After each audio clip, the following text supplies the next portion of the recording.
Welcome everybody to week 2, day 2. We're going to continue our exploration of conditionals today, aka if statements, aka branches. So I've got some PowerPoints and we'll just run through some examples, and I'd like for you guys just to look at the code and tell me what the code's going to do. So one of the most important mental skills you can develop in computer science is being able to look at code and sort of simulate what's going to happen inside of your brain. Like I've said before, computer science is like learning a foreign language. You need to be able to read and write, and not just write code, but read code and understand what it's going to do. So we'll go over Unix shortcuts in a bit. So here we go. And so I'd like everybody to participate on the chat channel and just tell me what the code is going to do. So we have made a variable. The variable's name is x. The type of the variable is integer, which means that x can only hold whole numbers, positive, negative, or 0, between negative 2.1 billion and positive 2.1 billion. And then our code below that says if x is less than 5, print to the screen x is less than 5.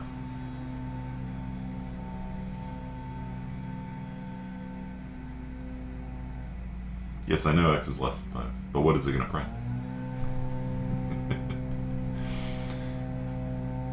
It'll print 5. 3 is less than 5. No, it does not do a substitution of x here, especially because x here is capitalized. But even if it wasn't, it does not substitute variables within strings. Some programming languages will do that. In Unix shell scripting, if you put a dollar sign in front of the x there, then it will actually substitute the variable in even inside of a string like that. Okay.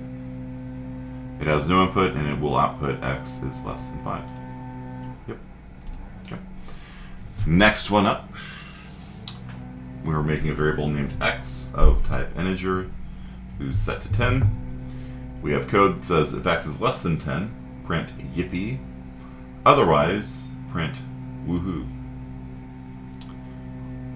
What is the code going to print? Should put on like the Jeopardy theme music or something. I'm glad to see you guys all so excited to be here today. They're all saying woohoo in the chat.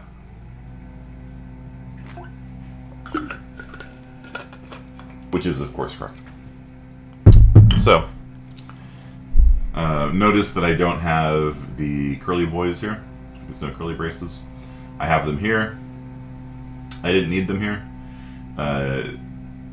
If you have just one line of code, you can omit the curly braces. Like we talked about last time,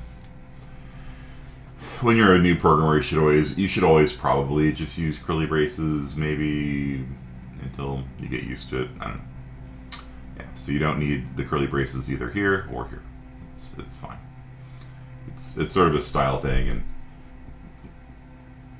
I'm sort of aggressively neutral when it comes to style.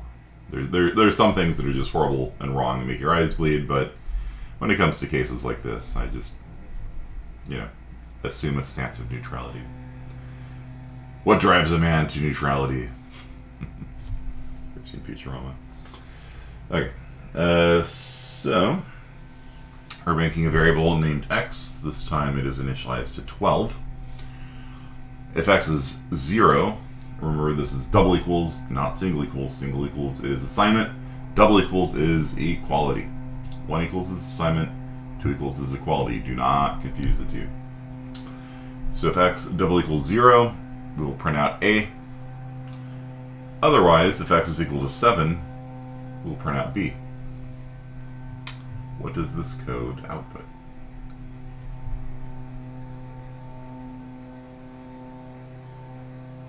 This is wrong. Technically it is wrong. This code is wrong. This code actually won't compile. And the reason for that is because these double quotes here are Microsoft PowerPoint helpfully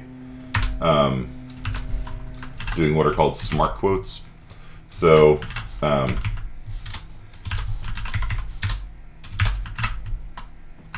there.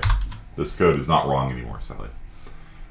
If you actually try copying the code off the slide and putting it into C++, it won't work because C++ does not recognize the curved quotes. You have to have the vertical quotes or it won't compile.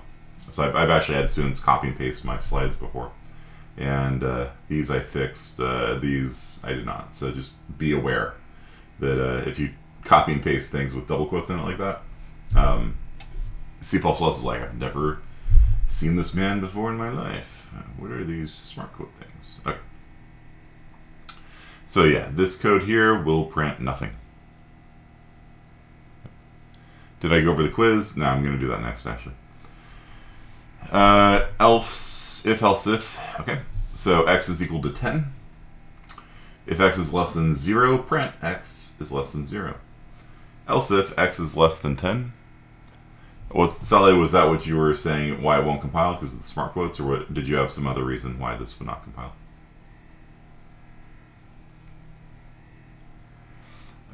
If x is less than 0, print x is less than 0. Else if x is less than 10, print x is less than 10. Otherwise, print x is less than 20.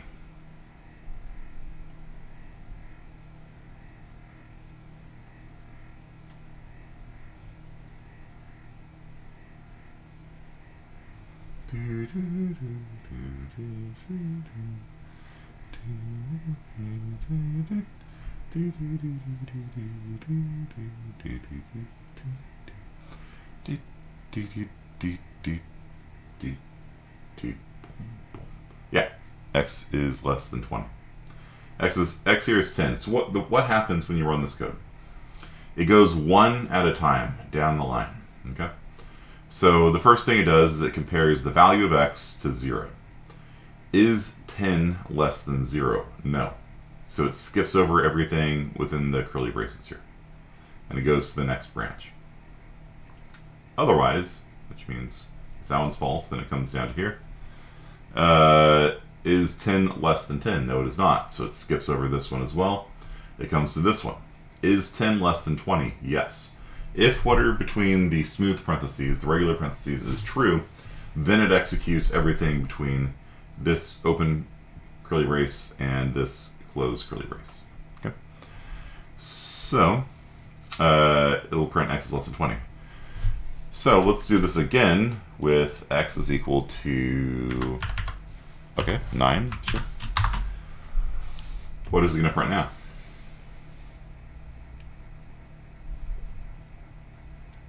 Do you have a preference for white space with else-if statements? No. I don't, really. Sort of just depends on whatever looks good to me.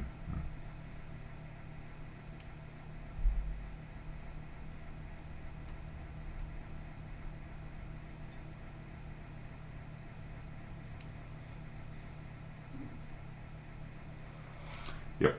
It will print out x is less than 10. It does not print x is less than 20. And the reason for that is because if you execute one of these blocks, the else will not trigger. Else's only trigger if the previous thing was false. Okay. So if we had x here equal to -9, then the first one here will be true. If this branch is true, it executes everything between the curly braces. It'll print x is less than 0. And then it will not do the else statements. Because once something is true, none of the other ones are going to go. Each of these branches are mutually exclusive. If you have an if, else if, else if, else, there's 4 branches in that thing that I just verbally said. One of them will go. You can't have 2 go. If you want to have multiple ones go, then you could write it like this.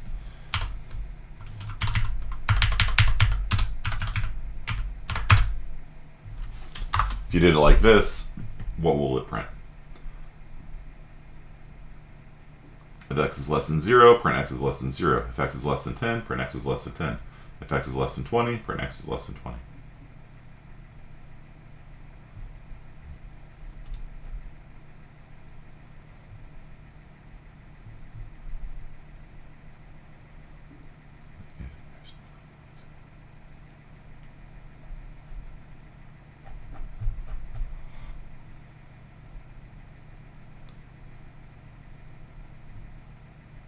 Yeah, we'll print all three of them. Very good.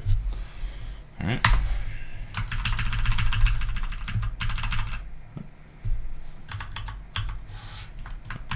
Went too far. So what would happen if we switched these two? Okay.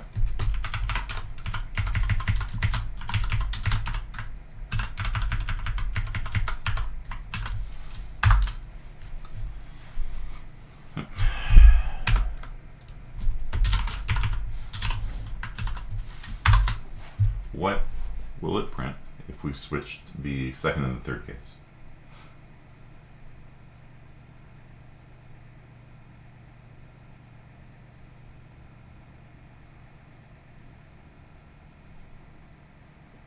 Again, you have to read an if, else, if, else, if, else, if.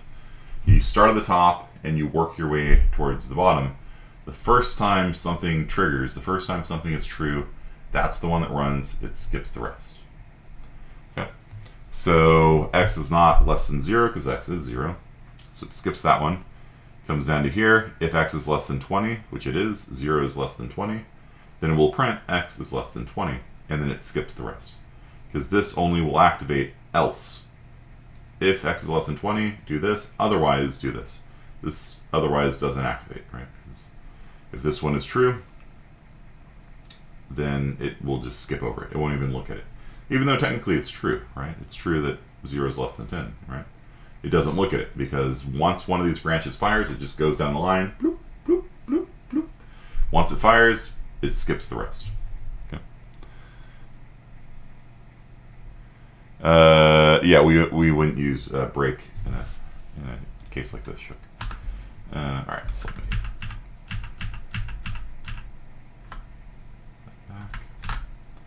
go back to the one with double equals. Okay. What was your question, SCs?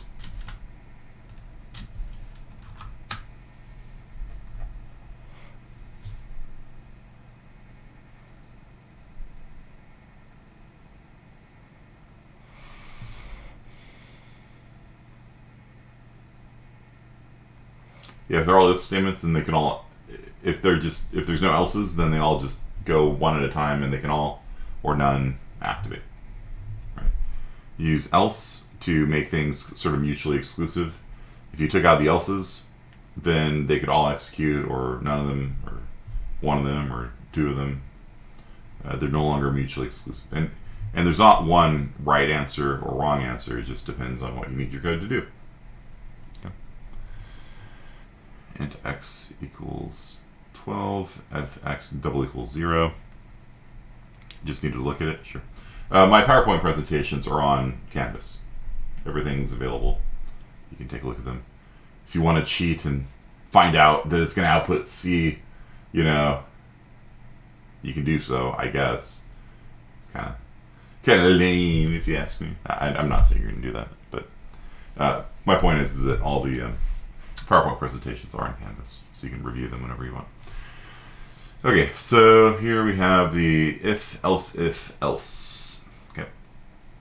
So if x equals 7, it'll print out if x is less than 7. All right, let's change this because you already know it's going to output C. All right, let's do. Okay. So which one is it going to print? X is equal to 0. If x is less than 7, print A. Otherwise, if x is equal to 0, print B. Otherwise, print C.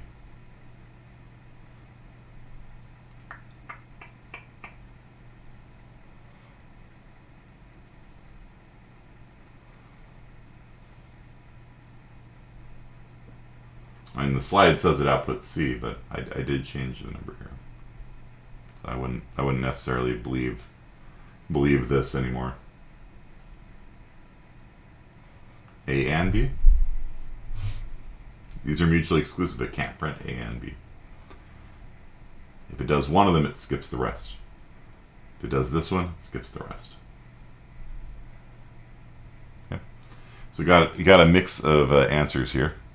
And I can see why a lot of people would say B, because x is 0, and your eye just is drawn to if x is 0. However, that's not how the compiler works. That's not how the programming language works. You start at the top and you go to the bottom. So, is 0 less than 7? Yeah. If 0 is less than 7, which it is, it will print A. And then otherwise, nope, there is no otherwise. It was less than 7. Otherwise, nope, there is no otherwise. It was less than 7. So it prints A and it skips the rest. So even if you have multiple things that are true, it starts at the top. If that's true, you're done. It skips all the other ones. Yeah. So B can never actually be printed. Okay. This can never be printed.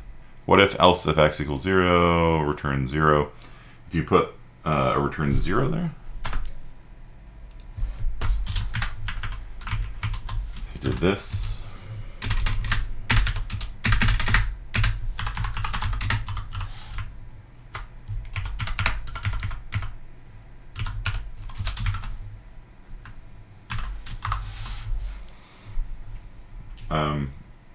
won't matter, because it still is going to activate this first. 0 is less than 7, it's going to print A.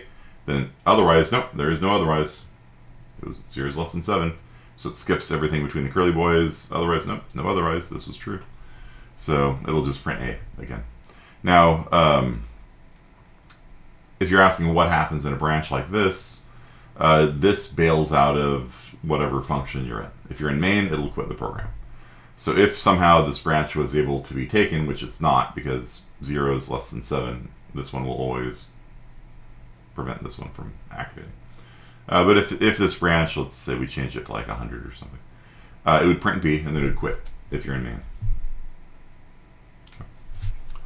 So if we change this to be 10, put that 10, then this would print B to the screen and it would quit if you're in main. Return leaves whatever function you're within, and main is a function. We haven't learned functions yet, but you know, you can think of it as quit from within main. If you want to actually quit out of the program from anywhere, doesn't matter where you are, any function, there's a thing called exit. An exit will terminate your program. What if it went to 11? My subwoofer goes to 11. It's really funny. I was fiddling around with it, and I was looking at the gain on the back, and it goes up to 11. Well played, well played. It's a, I think I bought a woofer that was a little bit too big. It's not returnable either, so it's eating up a lot of the room underneath my desk right now. Alright, so let's put this back here. Okay. Here goes to 12.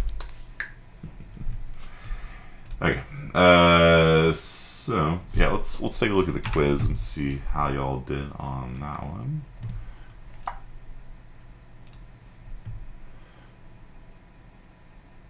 If you want the next one to be activated for this one, you can't.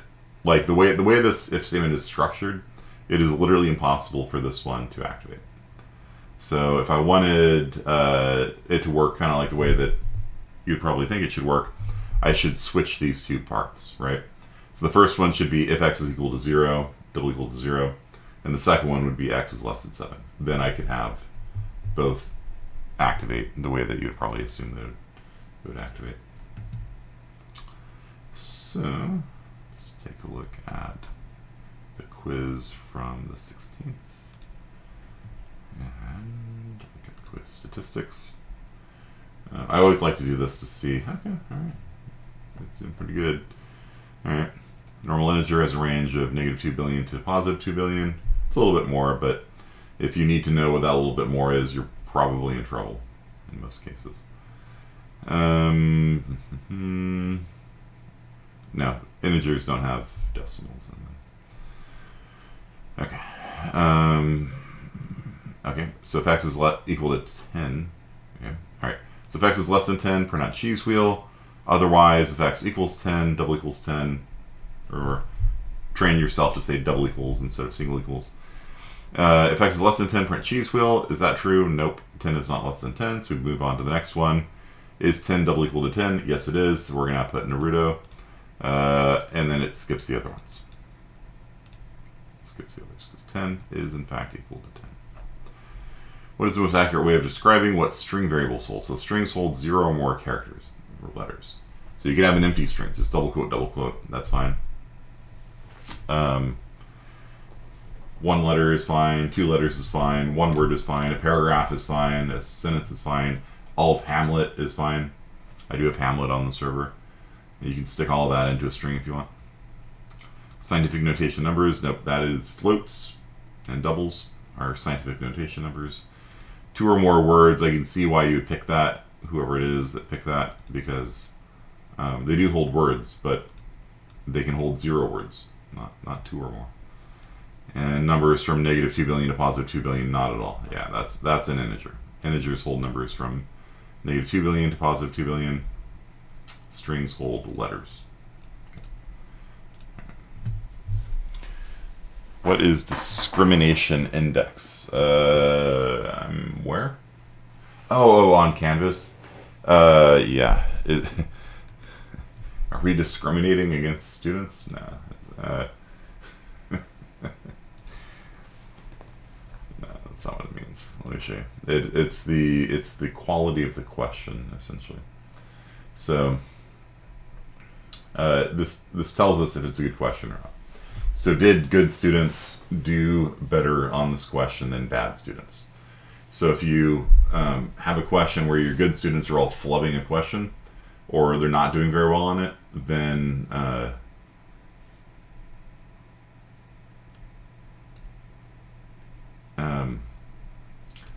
that's a bad question, probably, right? So in general, you should expect that a good student does well on a question. And if your good students are doing worse than your bad students, then maybe it's a trick question, or it's misleading somehow, or maybe you made a mistake. And if there's no discrimination, that means it's essentially a crapshoot. It's random. Maybe it's too easy a question. If everybody gets it right, then that's too easy a question. Or if just people are just guessing on it, then it'll have that's what these numbers indicate here. So what it's saying is that all 3 of these are good questions. Has nothing to do with discriminating. Discrimination. Okay. Any students get the question wrong or discriminated against? Fair enough. What constitutes a good student? It divides people, like I just said right there, it divides the students who takes the quiz into the bottom third, middle third, and top third. And then for each question, it sees it. You would expect the good students to do well, and the mid students to do mid, and the low students to do low. If that hypothesis doesn't hold, then the discrimination index will let you know. And you just think of that number as being like, is it a good question or not? And so if you have like a test bank, and you can like go through your test bank and like pull out questions that don't seem to be working, things like that. It's really important when you're a professor to always kind of pay attention to like your results, and like if you're getting the results that you expect, and to always be tweaking and modifying and trying different things. Okay. And then you can tell us about the upcoming programming projects. Yeah, we're going to go over the first one today. Okay. All right. So what kinds of things can we put inside of a conditional? We went over this last time. You got less than, greater than, less than or equal to, greater than or equal to, double equals, which is equality, comparison, and not equal to. You can make them a little spicy if you want.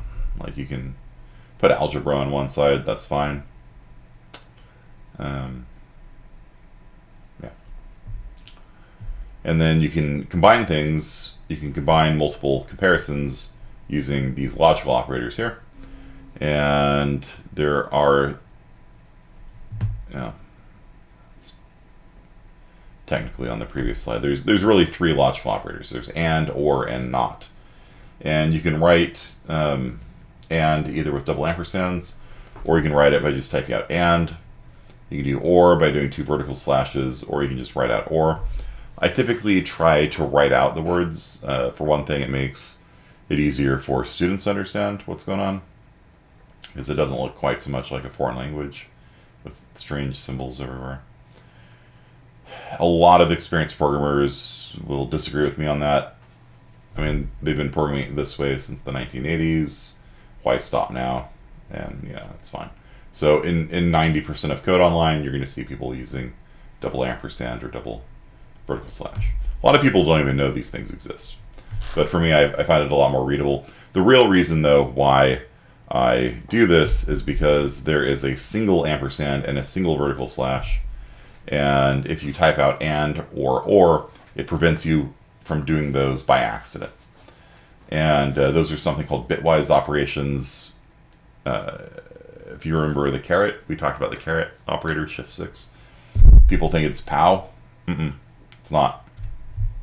It's another one of those bitwise operators. And if you don't know what those bitwise operators are, you're going to write bad code. And so if you write a single ampersand or a single vertical slash or a caret, and you haven't been trained on bitwise operators yet, it will very probably not give you what you expect. So that's why I write and or. So I don't type the bitwise ones by accident, which happens every once in a while. Okay. X is 7, Y is 12. Let's do a little more complicated stuff. If X is less than 10 and Y is greater than 10, print out A. Otherwise, if X is less than 10 and Y is less than 20, print out B. Otherwise, print out C. What's going to print? Use your mental calculators and determine which one of those three things, because it has to be one of those three things, right? It's if else, one of those three things must be printed to the screen.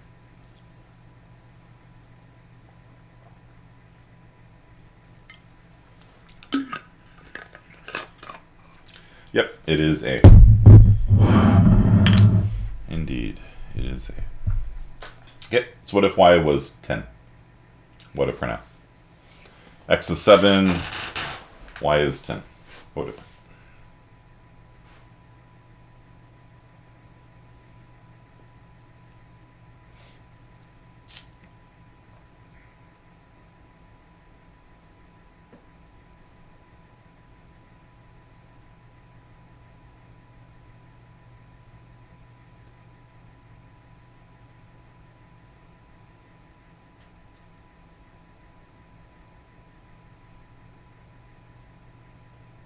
Okay, yep, it is in fact B. And what about the last one? What if X is 10 and Y is 10?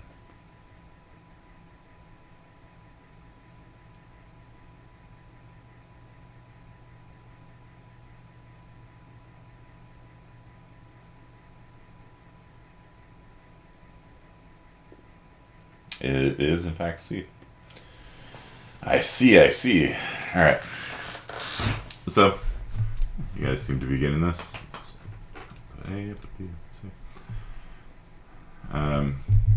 X is 10 and Y is 10. That's false. That's false. It comes down here. That's false and that's true.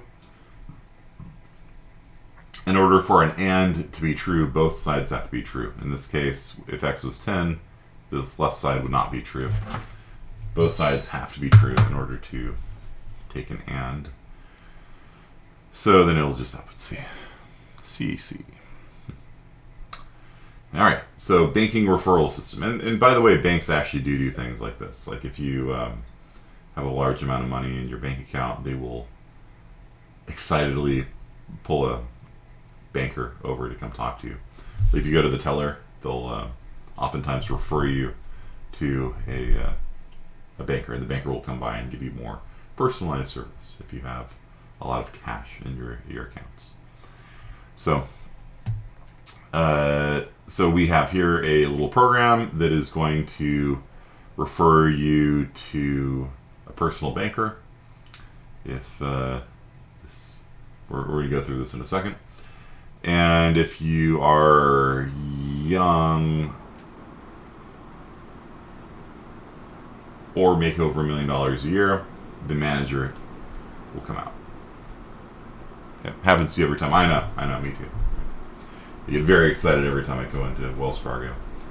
I tip the doorman $100 for keeping the ice cool. Sick of it. I know.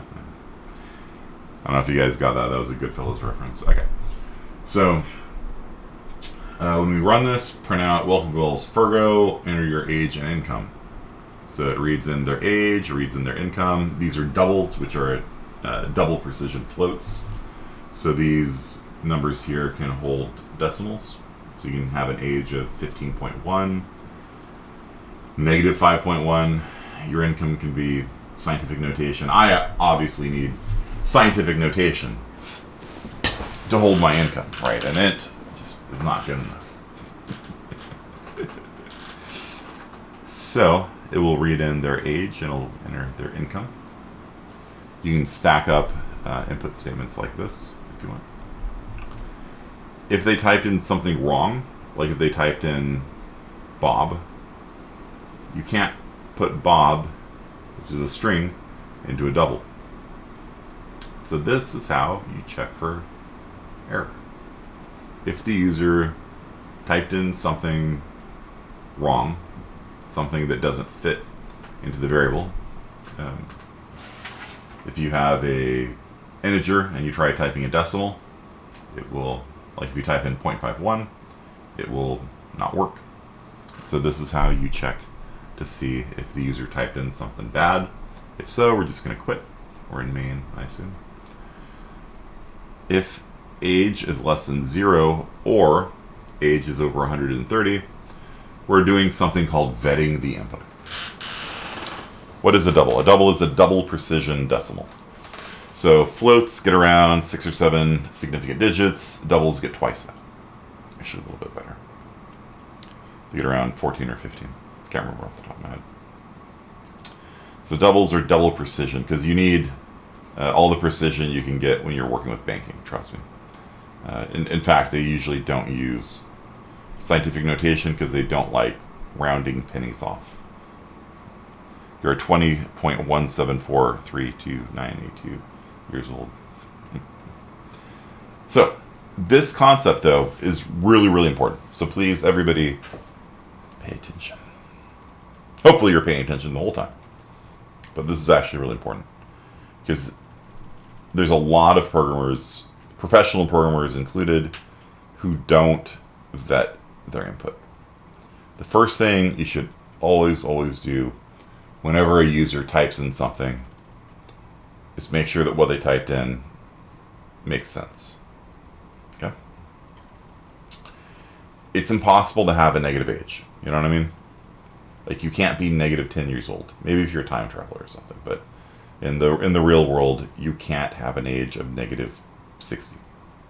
Right? However, a double allows for negative numbers. So, yeah. We need to check for that. And nobody on Earth has lived over 130 in recent years, as far as we've had records for. Nobody's lived over 130, so if they type in an age of like 1,000, like, nah, sorry, go away, vampire. You can't bank here. May change soon. Vetting is checking your code. Yes, it has nothing to do with a veterinarian. To vet your code is to make sure that what they typed in makes sense. It's a plausible value. It's a value that is not an error. And this is part of it too.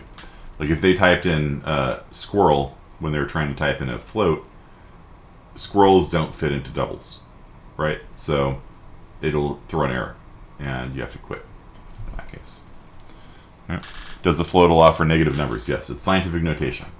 So you can have negative 5.1 times 10 to the 30th. That's fine. So checking to see if the value is less than 0. Good idea.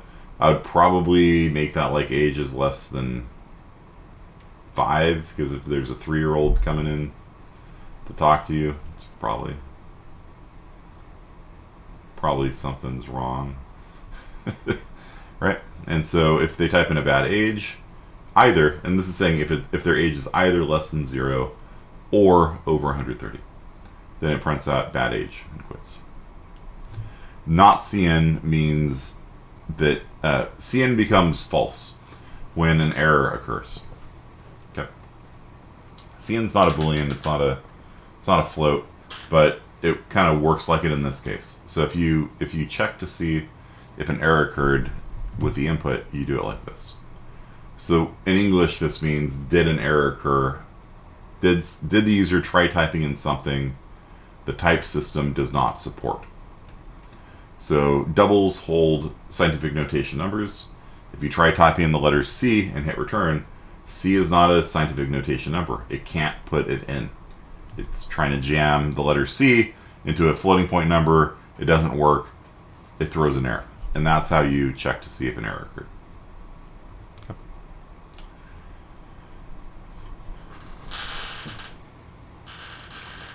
So, if we get through all that, that means that they have an age that's in the right range. We probably should vet income as well. We could probably be like, yo, who's the richest man on earth, and figure out what their income is and give a little comfortable margin above that. And so the double makes sure a number is inputted. A double can only hold a scientific notation number. So this command here, where you're reading from the keyboard, 2 values, you're going to read the age, you're going to read the income. If the user types in something that can't fit within the type system, the type system again is like what a value can hold. It's like an integer can only hold whole numbers. If the user types in 0.5, you can't put 0.5 into an integer, and it will throw an error. Okay. Return 1. If you're in main, it'll quit. It'll quit. And I forgot a semicolon in the last line. That is true. Just making sure you guys are on your feet here.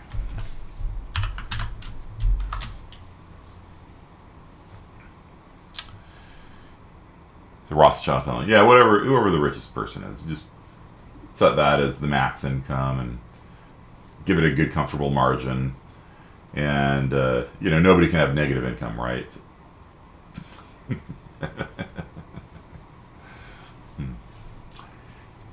Gross income, yeah, it can't be negative, I guess. But a net income can most certainly be negative. Look at the U.S. government. So now we're going to come down to it. All right. Quit. So is it an exit command or due to an error? This quit. So is it an exit command or due to an error? I don't know what that means. Return 1. Returns from whatever function you're within. So if you're in main, that will quit out of main. And it returns the value of 1, kind of like how a function returns a number. It returns the number 1 back to the operating system. So the operating system, when it runs your program, it expects a number to come back. And that number that comes back is whether or not an error occurred in your program. So if you return 1, that means an error occurred. If you return 0, it means no error occurred. The operating system also doesn't do anything with it by default. So you will see absolutely no difference if you do return 0 or return 1 by default. You can make it handle it. So for example, on one of my servers that I run, it'll run the server. I have a program that runs the server. And if the server crashes, it returns an error code, and then the thing reboots it. So the thing will run for a couple weeks, crash, and then the thing will be like, oh, it crashed. It reboots it, and then it keeps going. If however, I quit the server by typing in quit, it does return 0 instead of return 1. And the thing running, it's like, oh, it exited deliberately and successfully. All right, let it go. Because I had a problem where it would just reboot. If I hit quit, it would just reboot anyway. I'm like, damn it, quit and reboot. And so I use the error code that comes back in my program that runs a program to see, oh, yeah, okay, he meant to quit. All right, cool. And then it terminates itself. But if it crashes with an error code, then it restarts the server. So very useful if you're doing like Minecraft servers or things like that. Okay, so let's get to it. If the person's age is over 21 and their income is over 100,000, then it will refer you to a personal banker. Okay. If your age is not over 15, the not applies to, do you see how there's parentheses right there? The not applies to the things within the parentheses. It's an order of operations thing, right? So, you're the first teacher I've had who explains things in a way that makes sense. Thank you.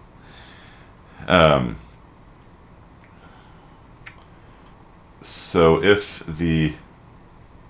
I talk about Minecraft servers so I can appear to be cool to the kids. Put on my hat backwards. How do you do, fellow students?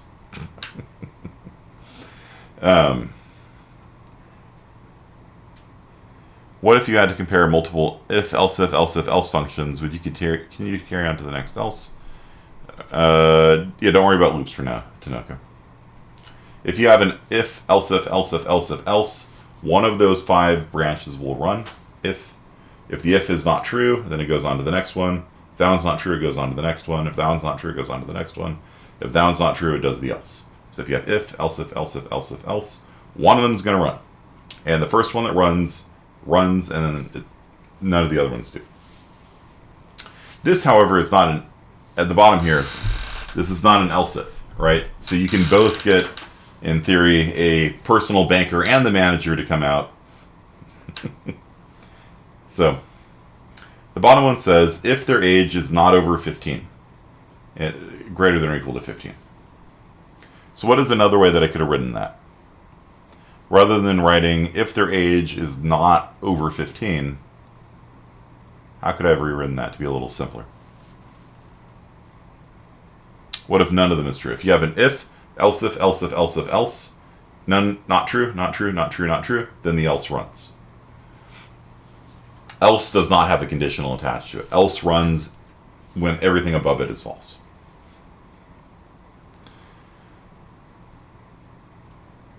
So I could rewrite this as less than 15. I can rewrite it as less than or equal to 14. Yeah. This is a little bit needlessly complex. And I made it needlessly complex for this reason, so that we can have a conversation about how to simplify it. Okay. So if I wanted to make this a little more readable, I could say, rather than saying if they're not over 15, I can say if they are under 15, right? Or, yeah. If it was an integer, less than or equal to 14. We're working with doubles, though, so this is not actually correct, because you could be 14 and a half, right? So the correct way of doing this would be to say less than 15. And that's a little bit easier to understand, right? If the age is less than 15, or your income is over $1 million, then the manager comes out. Because, right, you just had a 2.5-year-old walk into your branch asking to deposit their paycheck. That's manager territory. You know what I'm saying? And the kid comes in and is like, yo, I got my lunch money here. My lemonade stand proceeds. Want to open a personal savings account. Bring out the manager. Okay. Especially if the kid has an income over $1 million, which it could be true, right? So, like, if either the person coming in is under 15 or their income's over $1 million, but both could be true. The kid could be running the most successful lemonade stand in history, right? Like, I don't know, maybe one of those like at the fair. Do you guys remember in the before times when we had the big Fresno fair? There's usually a lot of lemonade stands at those places. Feasibly, you could have a 14-year-old making $1 million gross a year. It's possible. What if the manager is 5 years old? You're going to sit down, dressed up in a cute little suit. Them illegal stands. Yeah. Yeah, there have been cases where the policeman called on kids' lemonade stands.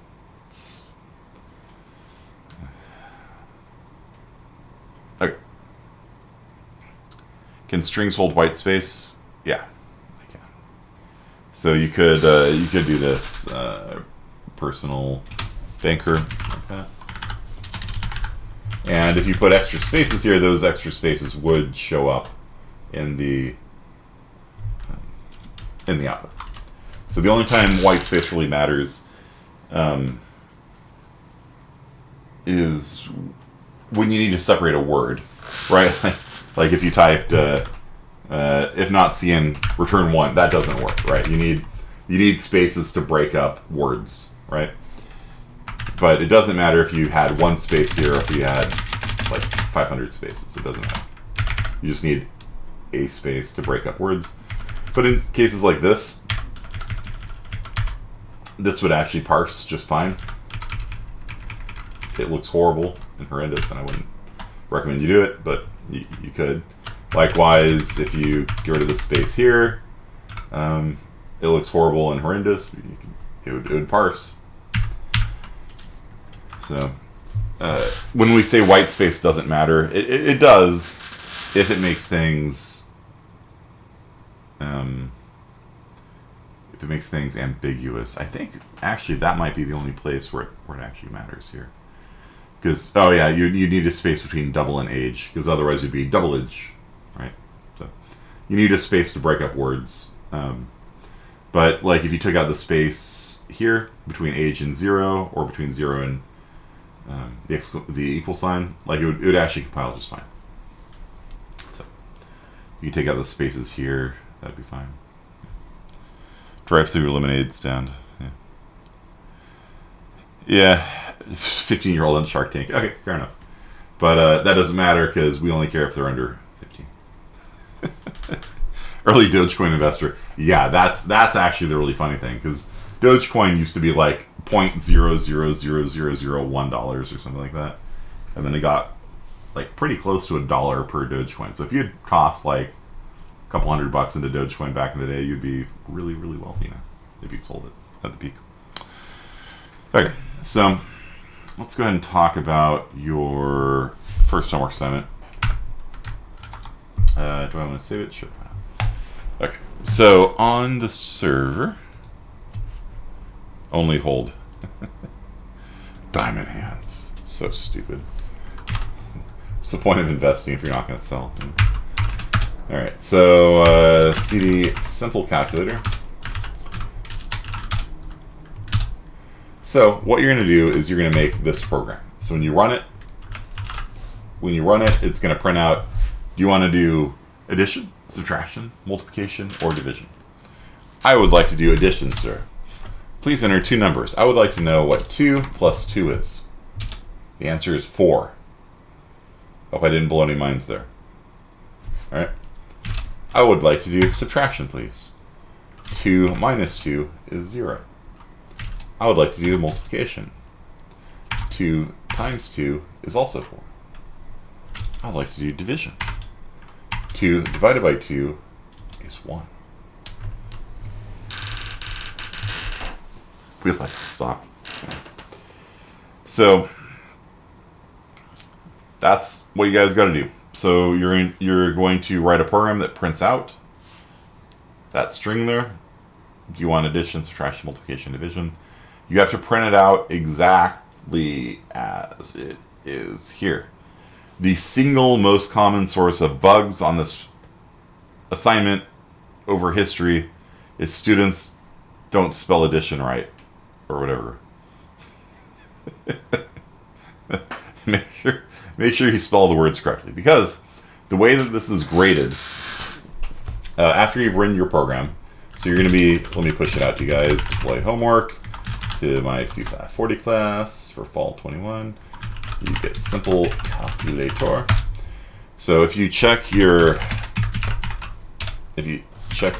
directory, you'll see you now have a simple calculator directory, and inside of there is a README file. The README file has all of the directions. Okay. It's one page of directions. And you are given a file called main.cc. You must edit that file. Don't make your own file. Don't go into a different directory to make it.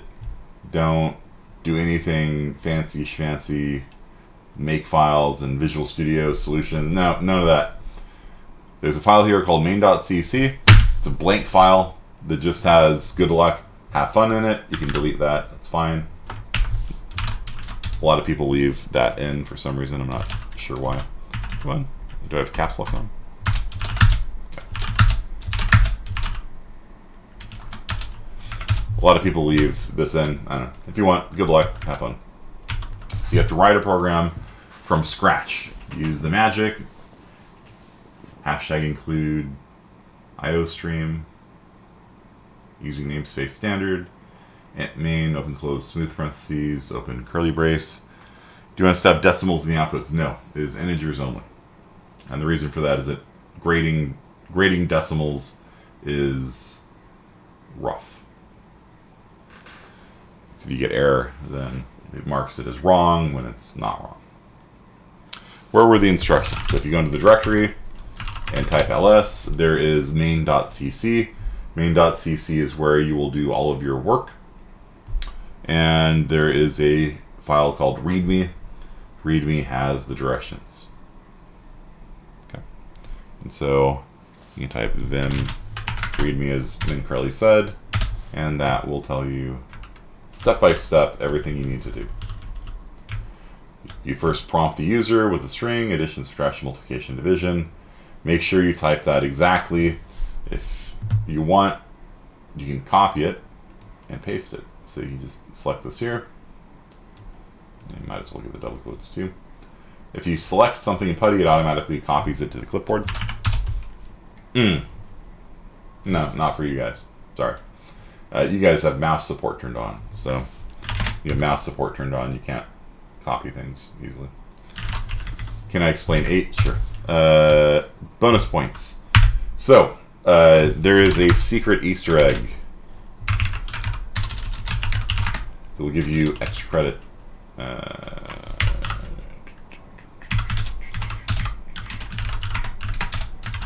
So if you type in 5, notice there's no prompt for 5, but if you type in 5, it will still say please enter two numbers. So if we say what is 11 modulus 2, the remainder is 1.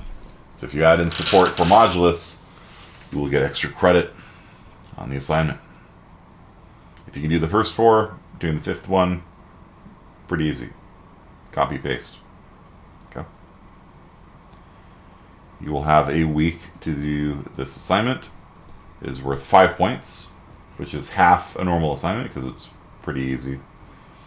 We'll give you some lab time on Friday to work on it.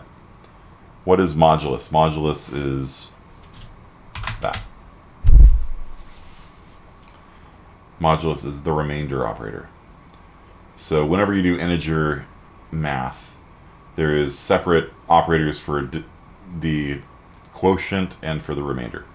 So if you remember, like long division, you know, what is 11 divides into, like, I don't know, the divisions, you know, divides into 100, then 11 divides into 100 9 times with the remainder of 1. All right.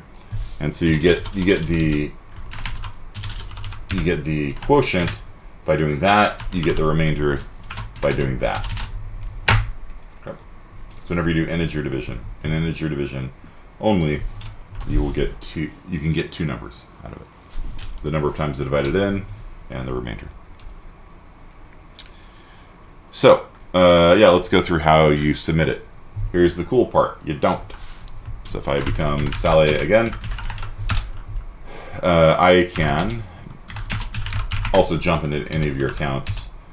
So if we're in here, I can look at your code, help you out with it. When the assignment is due, I run a command that collects all of your homework off the server. So don't do it at home and expect me to know your homework assignment telepathically. You have to do it on the server. Or if you do it at home, then copy and paste it in or something. So what it will do is it will run g++ on main.cc. If your code doesn't compile, then you get a 0. Simple as that. There's no partial credit. Even if you wrote 1,000 pages of code, if your code does not compile, it is, yeah. Like if you're at Microsoft, you're like, hey, but I wrote all this code. Yeah, if it doesn't compile, it's worthless. So you have to get your code into a point where it at least compile to have a chance of getting some points. Okay. So what happens is my code compiles your code and runs it, and it will run it on a bunch of test cases. So what it will do is it will take over your keyboard, so to speak, and it will type in 2 + 2, and then your code is like 4. And you're like, correct. And then if I go like, all right, subtract 2 - 2, if you go 1,000,000, my input tester goes wrong, and you don't get that point. So the way that it works is there are 12 different inputs, something like that. If you want to know what your grade's going to be, it's no secret. There is a program called Input Tester. So Input Tester will tell you how many points you're getting currently. When you run it, it does this. So it runs your code on input file 0, test passed. It runs your code on input file 1, test passed. It runs your code on input file 2, test passed. If you see something like this, where it's like test passed all down the line, sing. You're good. All right. Tutoring hours are where again? Similar to Zybook Labs, sure. Yeah, Input Tester is your friend, right there. Try to get the homework done by Friday, and then in lab time, if you have any questions, you can ask for help during lab time. Word count, main.cc. It's 39 lines of code on mine, and that includes comments and white space and things like that. So it's pretty small. All right. So let's say that I have a bug in my code. Let's see what there is to see here. Let's say there's a bug in my code, and I change it so that subtraction returns 1,000,000 higher than it should.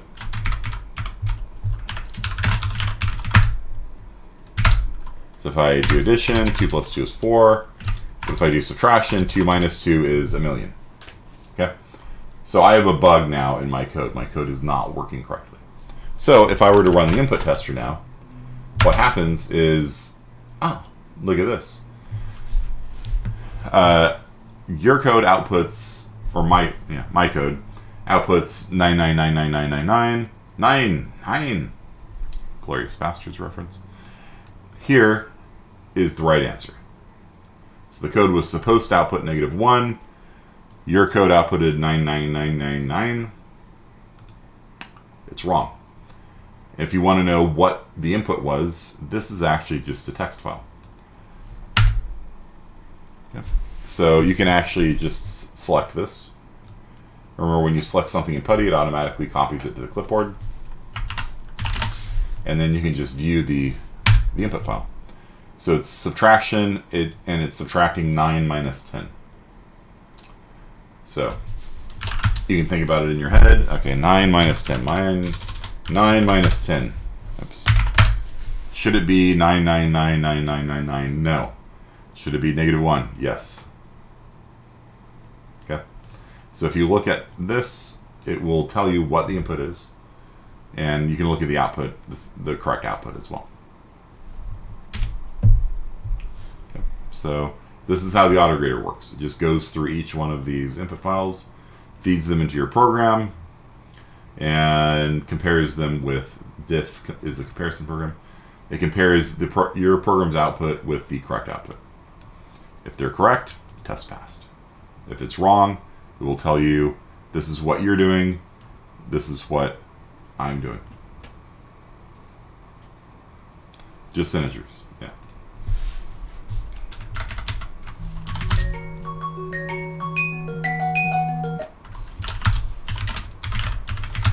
Let me fix that.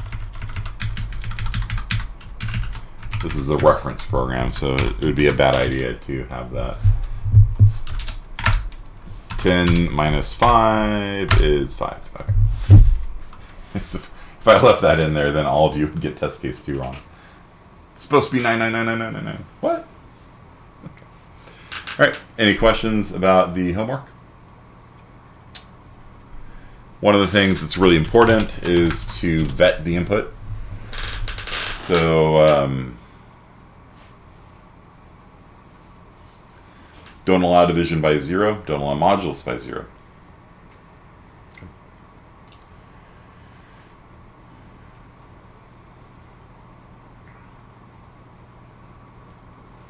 Make sure when they type in a choice, it's got to be a number from 1 to 4. Or if you build in the Easter egg, 5 is okay too. But if they type in 10, print out bad input.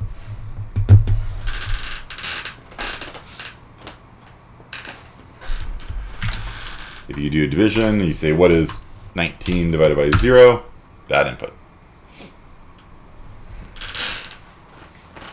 Any questions?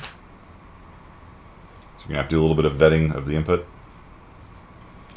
Make sure that what they typed in is a reasonable input.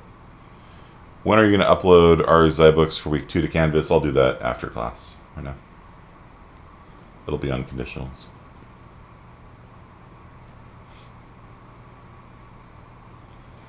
And the Zybooks will be due next Friday.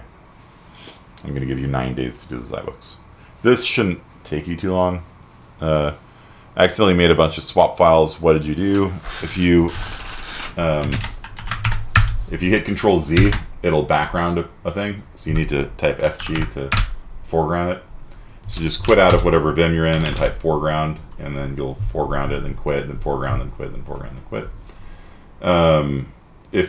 If you had a thing open like this and you quit out of putty, then it also saves a swap file. Are we going to talk about ACM, or do you join the Club Rush Zoom tomorrow since I missed it today? Yeah, the ACM is the local computer science club, and we're full of cool people and do cool things. Okay, I didn't write a swap file because I hadn't made any changes, but if I was to open that up with a swap file, I'd put up the screen, and if it has an option for delete down there, you can hit delete, or you can hit R to recover your changes. Let's do this. That. Quit out of putty.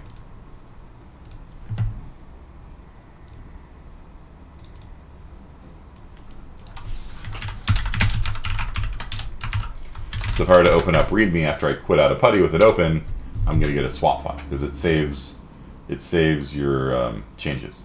And so if I want to hit R, it'll recover the changes, and I'm not going to lose all this beautiful text that I typed there.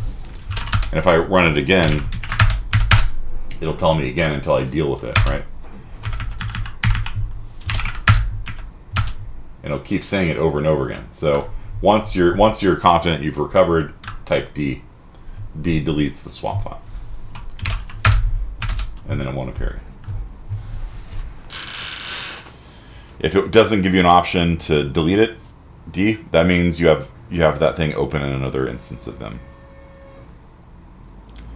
The due date is for Zybooks is going to be Friday. The due date for this is next Wednesday, which is more time than it should be. Like I should make this due on like Monday probably, but it's the first time that you're writing a program on the server, and so there's all the uncertainty of working with Unix and swap files and how do I compile it again, and how does the input tester work, and all that stuff. So I'm giving you guys a week to do something that probably doesn't take a week to do. So, and then Zybooks will be due in 9 days. And Zybooks, there's far more work in Zybooks. Maybe I should make the Zybooks due first, whatever. So Zybooks will be on conditionals, and there's a lot to it. So again, work on a couple pages of Zybooks every day, and just get into that habit of just doing a little bit of work every day. If you do that, you will be successful in this class. You just need to grind a little bit every day. That's how you engrave things into your brain. If you wait till Thursday night and do, 9 billion Zybooks things, you lose 90% of it. And so you're doing the same amount of effort, but you're cognitively not retaining the same amount of data. So why would you want to do it that way? You know what I mean? Like, the whole point of studying is to take the textbook and kind of slam it into your brain, right? I guess if you don't plan on doing computer science ever again, I guess that's a valid approach. But if you forget conditionals, the rest of the semester is going to be real rough because we use them a lot. If statements are foundational to everything we do in computer science. It's like trying to do algebra with not knowing variables. You just can't do it, right? So my advice is do a little bit of Zybooks every day. Get into that habit, and it'll be retained in your brain a lot better. Cramming doesn't help you remember much in the long term. Yeah. You lose almost everything when you cram. It's just not a good strategy for long-term success. When is week 2 Zybooks due? Next Friday. Simple Calculator is due next Wednesday. Week 2 Zybooks is due next Friday. So I'm giving you guys 9 days to do that. Okay. What is the best language for cybersecurity? You have to know C++. Let's C for that matter.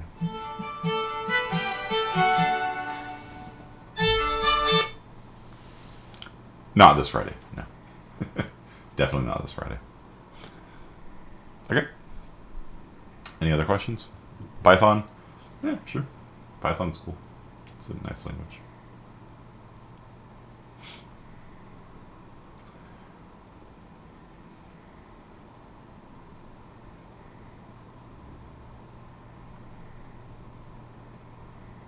Does not seem too bad. All right. Sounds good. Thanks, everyone. I will see you all on Friday. I'll give you guys a little bit of lab time to work on your homework then. We can help you out if you're having trouble with anything. And we'll probably do some other stuff in lab time as well. All right. See you guys then.